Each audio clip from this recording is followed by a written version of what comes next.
Hi, welcome back to Joe Blogs. In today's episode, I want to talk to you about what's happening in the economy in Cuba. Now, if you've been following the channel, you'll know that Cuba is currently in a state of economic collapse. There is a complete crisis in the country, and they literally can't afford to keep the lights on.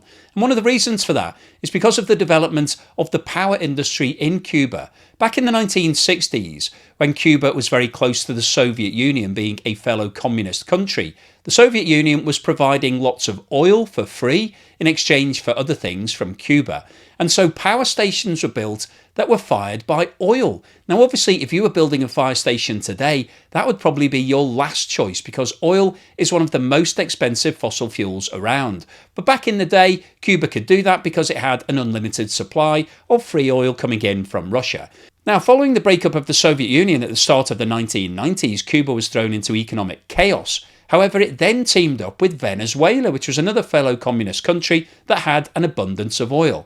And Venezuela provided lots of oil to Cuba in exchange for things like medical students and doctors going over to Venezuela. But unfortunately, Venezuela is now itself in a state of economic crisis, and so the amount of free oil coming from Venezuela to Cuba has reduced significantly. And Cuba simply can't afford to buy in enough oil to keep the electricity fired up. And that's a major problem because if you're a business in Cuba and you don't have any electricity, then obviously you're going to struggle to be able to produce all of the things that you're making, and therefore it reduces the amount that you can sell, reduces your revenue, and this very quickly becomes a vicious circle. And that's what's happening in Cuba right now. And obviously, on top of all of that, we've got the sanctions that have been in place against Cuba by the USA since the 1960s, since Fidel Castro took over as the ruler of the country. And the problem that Cuba has is that prior to that, the USA was its biggest single market. That was where it was earning most of its money from and also where it was getting most of its imports from. But unfortunately, that relationship has been dead for a very long period of time. Now, interestingly, at the start of 2025, there was actually a glimmer of hope that the relationship between the USA and Cuba was starting to improve. It was announced that Joe Biden, as one of his last things that he was going to do as the president of the USA, was removing Cuba from the list of sponsors of state terrorism. And on that list was Cuba, North Korea, Syria and Iran. And Cuba was removed from it, and there was hope that there was also be a removal of some of the sanctions, that this would start to be an improvement in the trading relationship between the two countries going forward. And Joe Biden actually reversed something that was introduced by Donald Trump in 2017 that restricted certain entities in Cuba that were linked to both the military and the government from doing any trade in the USA. And in direct response to being removed from the list of sponsors of state terrorism, in a deal that was reportedly brokered by the Vatican, by the Pope in Rome, Cuba announced that it would release 553 political prisoners. In the 7 days following these agreements, it was announced that Cuba had released 150 of its political prisoners. However, unfortunately, on the 21st of January, Donald Trump announced that he was adding Cuba back to the list of sponsors of state terrorism. And this is really bad news from Cuba's perspective because it really draws a line under any potential for an improvement in the relationship between the USA and Cuba going forward. Donald Trump looks to have set out his stall. He doesn't want to improve the relationship. He doesn't want to increase the amount of trade, and putting them back on the list of sponsor of state terrorists really tells you that Cuba is seen as being in the same bracket as North Korea, Syria and Iran. Now, before we go on any further today, I want to talk to you about Ground News, who I've partnered with to bring you today's video and who I've been working with for the past 2.5 years. And they're offering Joe Blogs viewers an exclusive deal whereby you can get a 40% discount on their Vantage plan, which is what I use. And what's brilliant about Ground News is that they're a news aggregator. They bring together stories from all around the world. And if we look at the articles that Ground News have pulled together talking about Donald Trump adding Cuba back to the list of state sponsors of terrorism, you can see that Ground News have pulled together 139 different articles. And what's great about Ground News is it gives you the political bias. It tells you whether that news source leans to the left, to the right, or from the centre. And that's important to me when I'm trying to provide unbiased coverage. And the great news is that Ground News is offering Joe Blogs viewers a 40% discount on the unlimited Vantage plan, which you can access by scanning the QR code on the screen now or clicking in the link in the description below. One of the other main problems in Cuba is a high level of dollarization. The people of Cuba feel more comfortable using the US dollar than they do the Cuban peso. This chart shows the movement in the official exchange rate between the US dollar and the Cuban peso over the past 10 years. And as you can see, this chart looks quite unusual for an exchange rate chart. And the reason for that is because the official exchange rate is managed by the Cuban authorities. So they're setting this level. This isn't a floating exchange rate. And you can see that currently $1 US is trading for 24 Cuban pesos. So if you're a Cuban national that's working overseas and sending money back to your family, if you do it through official means, you have to work to that exchange rate. And as an example of that, if you go onto Wise and try and make a payment from the USA to Cuba, if you wanted to send $100, you can see that the recipient would receive around 2,400 Cuban pesos. So working to that exchange rate of 24 to 1. However, this chart shows the black market exchange rate between the US dollar and the Cuban peso over the past 3 years. And what this shows is that 3 years ago, the black market exchange rate was sitting at around $1 to 60 Cuban pesos, which is almost 3 times the current level.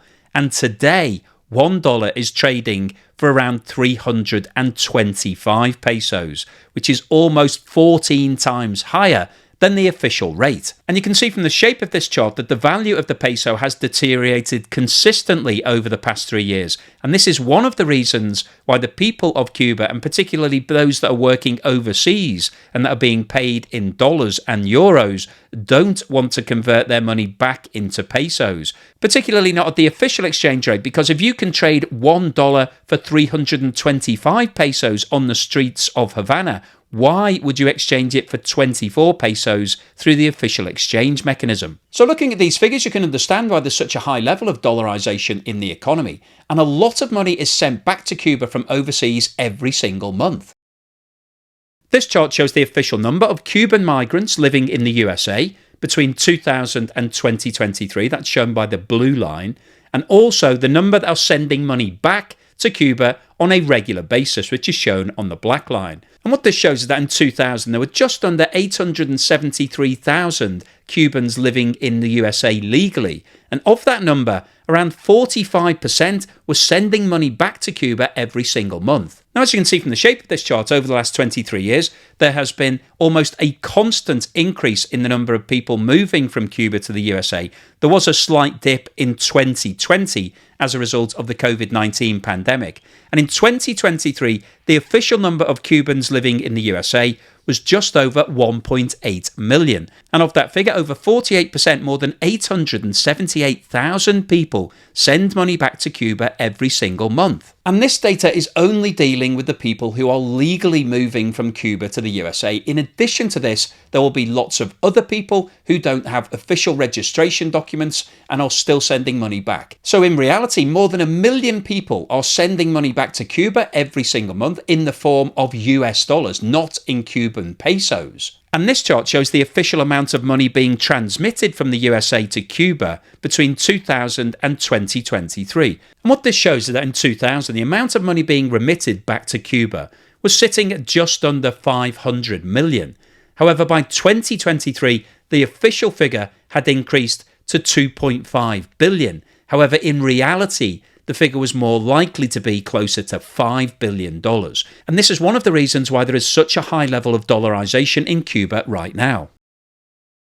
And in 2024, in order to try to kickstart the economy and help some of the Cuban citizens who are receiving dollars every single month, the Cuban authorities announced an official partial dollarization. And what this meant was that certain establishments were now authorized to accept payments in dollars. And this included lots of different places related to tourism, because there were lots of problems with regards to making card payments in Cuba. The systems were failing regularly, and the tourists didn't have any other way to pay other than dollars. So the authorities allowed those payments to be made. They also introduced payments in places like airports and clinics and hospitals, opticians, bizarrely, places that sell Cuban cigars, and it's now been announced that supermarkets have been approved to accept dollar payments, and they are now starting to open in Cuba. This is the first grocery store to accept hard US currency in Cuba in nearly 2 decades.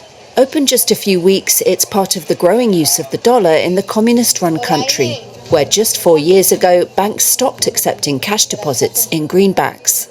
The shop lies in the shadow of a new hotel complex near the sea in Havana's Miramar neighborhood, which is popular with foreign diplomats. The dollar is always going to circulate here in the whole country.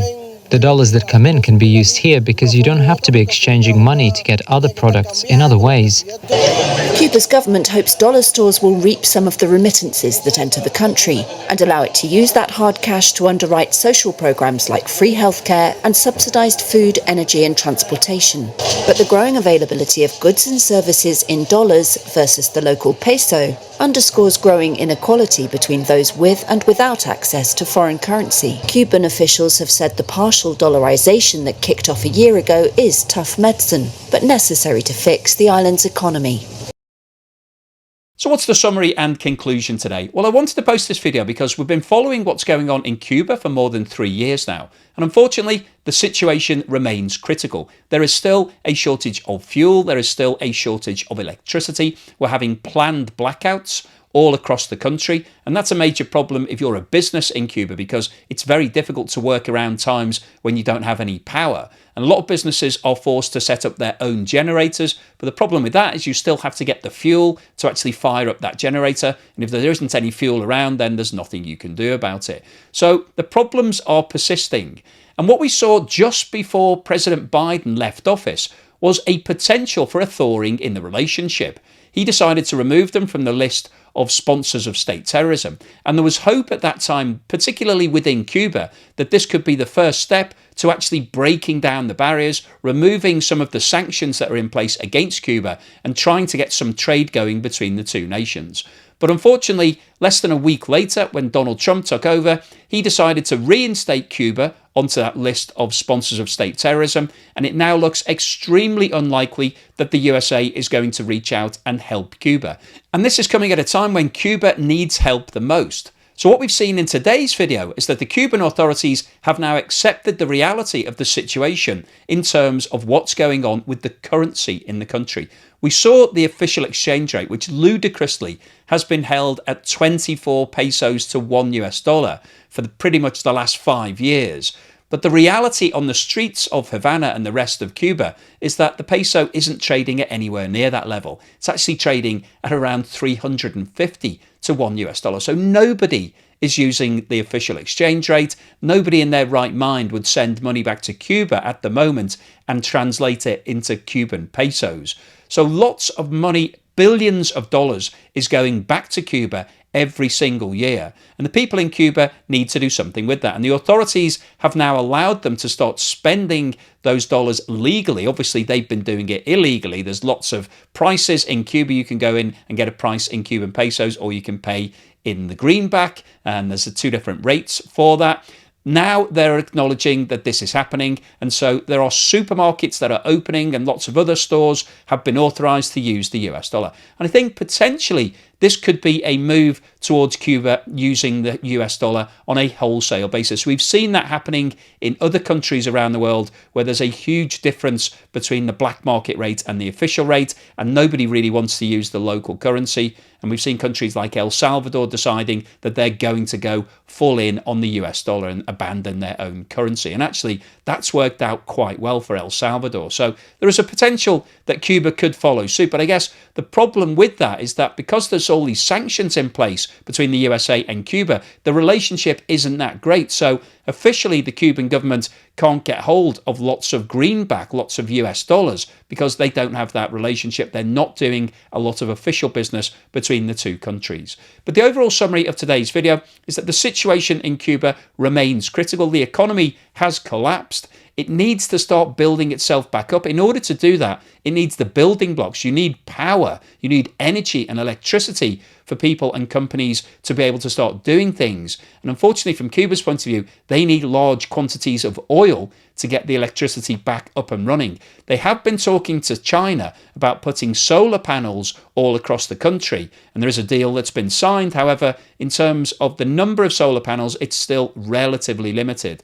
And so Cuba is a long way from being able to produce renewable energy. It therefore needs lots of oil either gifted to it, or it needs to find some money And unfortunately, it looks very difficult in terms of where Cuba's actually going to find that oil or the cash. So as it sits right now, the future for the economy is still looking bleak.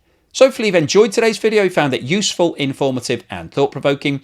If you've liked what I've said, then please give me a thumbs up. Thank you for watching this video all the way through to the end, and here's something to put a smile on your face.